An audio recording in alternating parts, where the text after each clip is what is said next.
Fala pessoal, boa tarde. Júlio Reis aqui. Sou especialista em gestão, consultor, sou empresário, tenho consultoria chamada Smart Valor. Quem me acompanha nas redes sociais aí sabe também que, além de tudo, cruzeirense e fanático, e acompanhando e tentando sempre adaptar nas coisas de gestão do Cruzeiro. Uns amigos aí nos grupos conversando sobre essa operação financeira do que o Itair Machado tá promovendo aí, tá tentando viabilizar junto ao conselho, pedindo para dar meu posicionamento. A primeira coisa que eu queria dizer é o seguinte, acho que tem coisa boa aí, parece, e tem coisa estranha.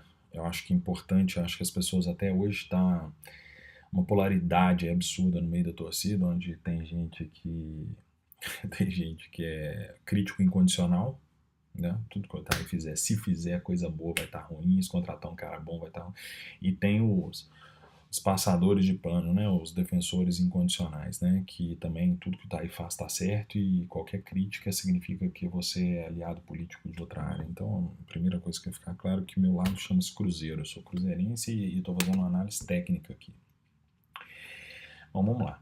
Primeira coisa é o seguinte, e outra coisa que eu queria deixar claro, tá enrolando um post aí que o pessoal tá fazendo uma conta de juros simples aí de como que vai ser o pagamento dessa dívida de 300 milhões, fazendo uma conta de juros simples que nem um estagiário faria, pelo amor de Deus, né? Obviamente que isso é juros composto, essa taxa de 9% ao ano, ela vai rolar sobre um ano e meio, sobre o principal total, que é a carência, e depois o Cruzeiro começa a amortizar, e a partir do momento que vai amortizando, o juro vai incorrendo sobre o principal amortizado. Então você não vai incorrer esse juro todo sobre todo o capital. A conta não é simples desse jeito, então também não é nada muito difícil, não. Se a pessoa tiver um pouquinho de tempo para pesquisar, faz uma continha melhor. Bom, sobre a reestruturação de dívidas, tá? Reestruturação de dívidas é uma coisa recorrente no mercado. Empresas que têm aí uma situação principalmente financeira difícil, eles recorrem a uma metodologia. E o que parece que o Cruzeiro está fazendo é isso. Isso é louvável, é uma prática boa, é uma prática recorrente. As taxas apresentadas pelo score que o Cruzeiro apresenta, provavelmente pela dificuldade, principalmente agora que está sendo anunciado que o Cruzeiro nem vai dar patrimônio em garantias sem recebíveis 9% ao ano, certamente é uma taxa boa. A carência é uma carência razoável para o Cruzeiro tentar se estruturar financeiramente para começar a pagar. E quem está atacando isso também já está perdendo o foco. O ponto não é esse, o ponto é que uma reestruturação de dívida, ela parte primeiro de uma análise do perfil da sua dívida.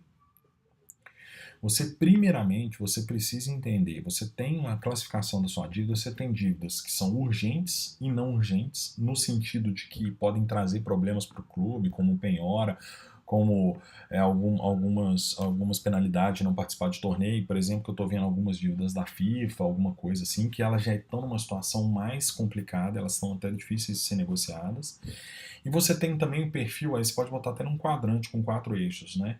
Você tem o perfil da dívida cara e a dívida barata, né? E a dívida e aí aquelas dívidas urgentes e caras que são as prioridades de serem trabalhados. Eu não tenho, eu tenho que pagar essa dívida, porque essa dívida, por ser cara, ela vai comer no meu patrimônio com juro e ela, se eu não for paga, ela pode trazer penalidades que podem inclusive gerar perda de receitas futuras. Então eu tenho que priorizar essas dívidas. As outras dívidas, as dívidas caras, mas que não são urgentes, elas devem ser negociadas, muito bem negociadas, até num leilão inverso de desconto, que é uma prática que também que funciona muito bem, quer dizer, você põe todo mundo numa lista de devedores e dá prioridade a pagar aqueles que aceitam dar um desconto maior, um prêmio maior para receber o valor à vista. Então, se o Cruzeiro está pensando em levantar dinheiro no mercado para quitar os credores, o Cruzeiro primeiro precisa fazer uma avaliação de uma pré-negociação para ver qual que seria mais ou menos o percentual de abatimento que conseguiria nessas dívidas.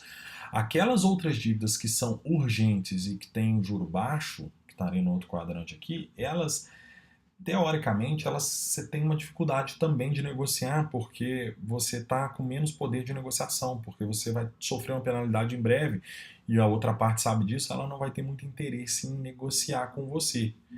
certo? O que você pode tentar fazer é rolar mais essa dívida, já que ela tem um juro baixo, mas aí você tem que ver, faz parte da negociação. Mas o mais importante, então, e aí você tem, por fim, aquela dívida melhor, que é a dívida que não é urgente e tem um juro muito baixo. Essa dívida que não é urgente e tem um juro muito baixo, essa dívida ela deve ser deixada um pouco de lado, porque ela não vai trazer nenhuma penalidade e ela não está onerando os cofres do clube, tá?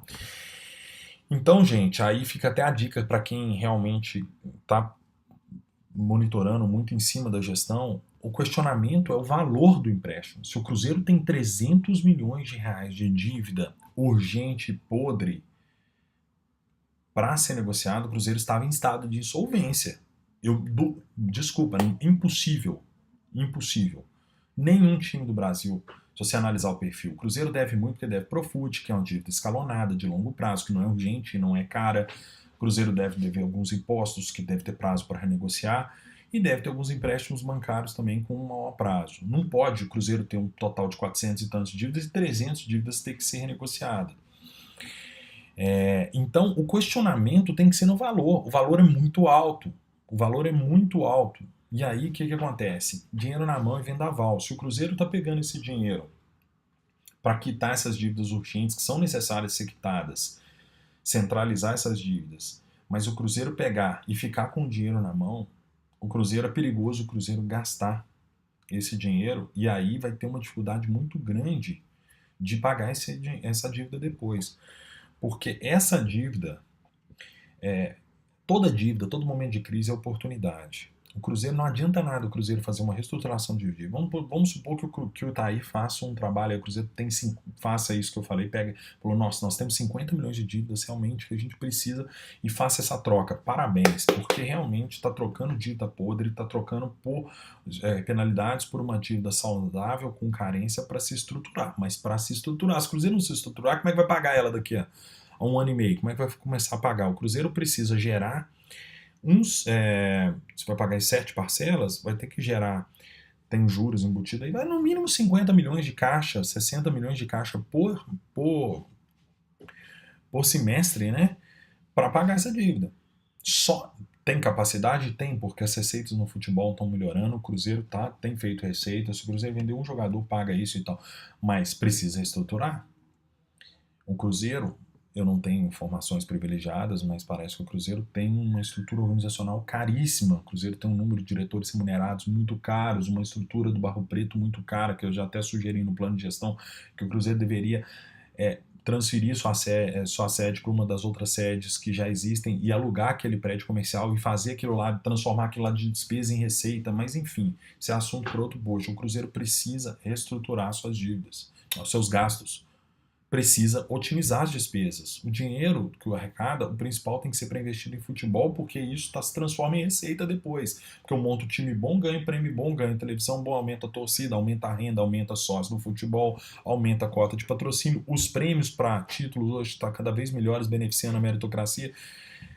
Agora, você pegar boa parte da sua receita para custear a máquina overhead, isso está errado. Então não adianta nada o Cruzeiro fazer um belo trabalho de reestruturação de dívidas e depois não fazer um belo trabalho de reestruturação dos gastos. Então essa é a minha questão. Então estou sendo resumo da história. A reestruturação de dívidas, a centralização em um credor só, a troca de dívida podre por dívida mais barata com maior carência é bola dentro da diretoria. O que é questionável são 2 pontos. É o montante.